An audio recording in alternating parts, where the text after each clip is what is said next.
Bab 742. Ada kabar mengenai Tuan Muda Ye. Setelah orang itu pergi, Gita menarik Audrey Han. Kenapa kamu membiarkannya pergi begitu saja? Audrey Han melihat sekeliling, memecat itu hanya gertakan, untuk membungkam mulut orang. Setelah mereka berdua duduk makan, Gita diam-diam melirik ke lingkungan sekitar, dan kemudian merendahkan suaranya, tapi, apakah kamu berencana untuk menunggu selamanya? Mendengar itu, gerakan tangan Audrey Han berhenti, dia mengangkat matanya untuk melihat Gita tanpa mengucapkan sepatah kata pun. Gita sedikit takut dengan raut matanya yang dingin, dia mengerutkan lehernya, dan kemudian menjelaskan, sebenarnya, aku tidak punya maksud lain. Aku hanya ingin tahu, jika tidak ada kabar darinya, apakah kamu akan terus menunggu selamanya? Menggantikannya mengurus perusahaan. Jika ini terus berlanjut, kamu akan sangat lelah. Gita. Audrey Han memanggil namanya tiba-tiba. Hah?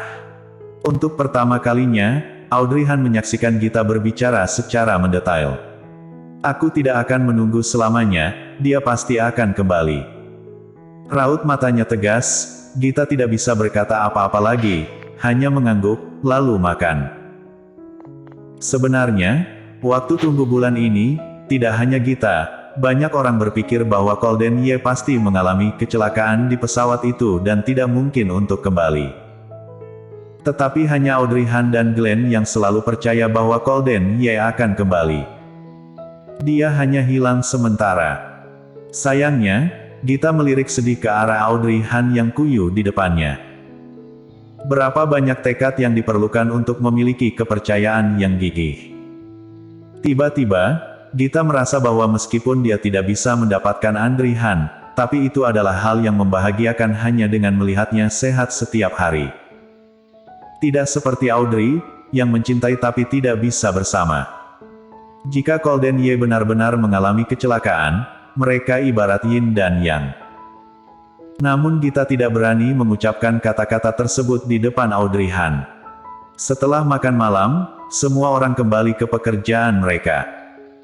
Setelah menyelesaikan pekerjaan hari itu, Audrey Han menyeret tubuhnya yang lelah ke rumah lagi.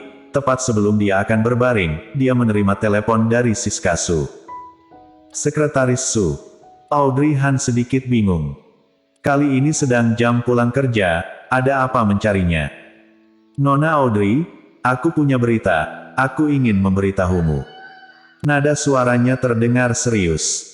Audrey Han sudah lelah dan tidak ada tenaga. Pada saat ini, mendengar nada serius Siska Su, dia segera duduk. Meskipun hampir setiap hari Siska Su meneleponnya akhir-akhir ini, dia jarang berbicara padanya dengan nada serius seperti ini. Sedangkan jantungnya berdetak kencang pada saat ini, dan Audrey Han merasa suaranya agak kering. Ada masalah apa?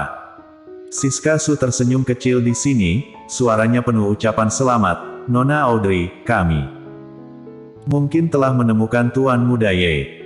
Dek. Audrey Han tertegun untuk waktu yang lama sebelum bereaksi. Gelombang pusing datang di depan matanya, tetapi dia tidak pingsan.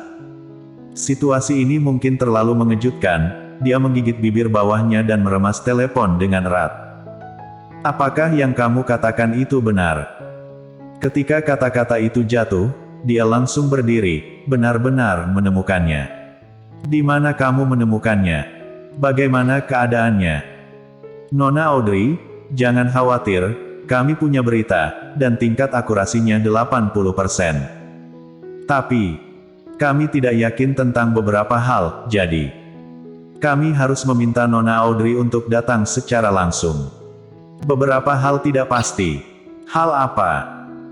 Siska Su tidak langsung mengatakan apa itu, tetapi berkata, berdasarkan temperamen Bu Audrey pasti tidak bisa menunggu malam ini. Meski menunggu juga pasti tidak bisa tidur.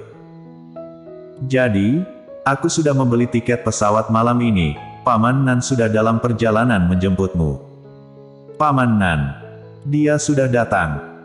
Yah, mungkin masih ada 20 menit ke tempat Bu Audrey. Bu Audrey masih punya waktu untuk beres-beres.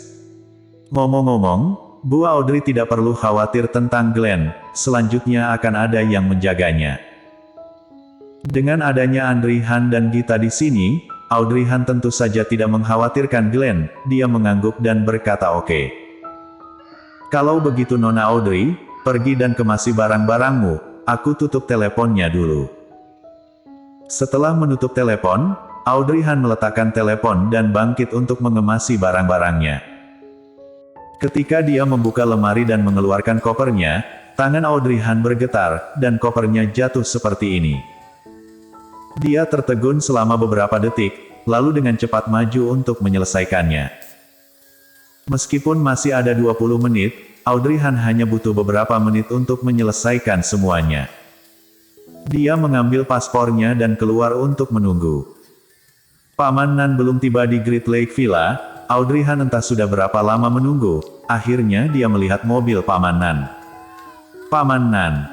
Audrey Han gelisah saat melihat Paman Nan turun dari mobil. Nona Audrey. Paman Nan berjalan sambil tersenyum, dia berinisiatif untuk mengambil barang bawaan di tangan Audrey Han dan memasukkannya ke bagasi, sambil berkata, Pak Han memintaku untuk menjemput Nona Audrey ke bandara, sekalian makan, Nona Audrey belum makan malam, kan? Audrey Han menggelengkan kepalanya dan tidak peduli dengan makan malam, dia hanya menatap Paman Nan dan bertanya, Paman Nan, Sekretaris Su bilang, apa benar apa yang dia katakan?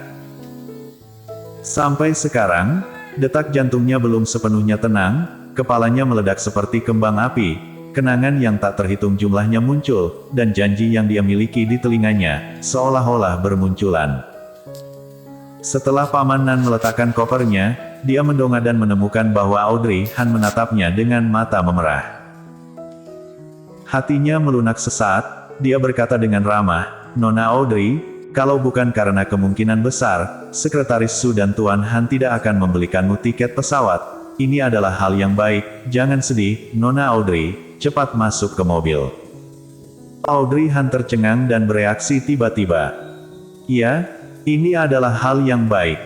Apa yang dia sedihkan?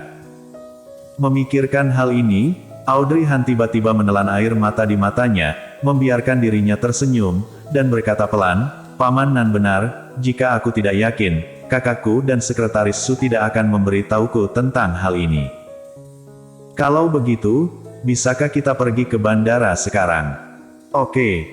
Audrey Han mengangguk dan masuk ke mobil bersama Paman Nan. Setelah masuk ke mobil, Paman Nan melihat navigasi dan bertanya, dari sini ke bandara perlu waktu, tapi Tuan Han sudah berpesan, Nona Audrey harus makan dulu, jadi. Paman Nan, kita bisa langsung ke bandara. Ada restoran di bandara, aku bisa mencari restoran di sana untuk makan malam. Boleh juga. Paman Nan membawa Audrey Han ke bandara dengan selamat. Ketika Audrey Han turun dari mobil, dia melihat Siska Su yang menunggunya di pinggir jalan. Melihatnya turun dari mobil, Siska Su berjalan cepat dan menarik koper untuknya. Ceo Han menunggumu di dalam. Iya. Audrey Han pergi ke pemeriksaan keamanan dengan Siska Su. Setelah pemeriksaan keamanan, Siska Su membawanya ke sebuah restoran. Andri Han duduk di dekat jendela, dengan buku catatan di atas meja dan secangkir kopi panas. Sudah datang. Andi Han mengangkat matanya. Sebelum dia sempat bereaksi, Audrey Han langsung bergegas. Kakak, apa berita itu? Benar. Bersambung.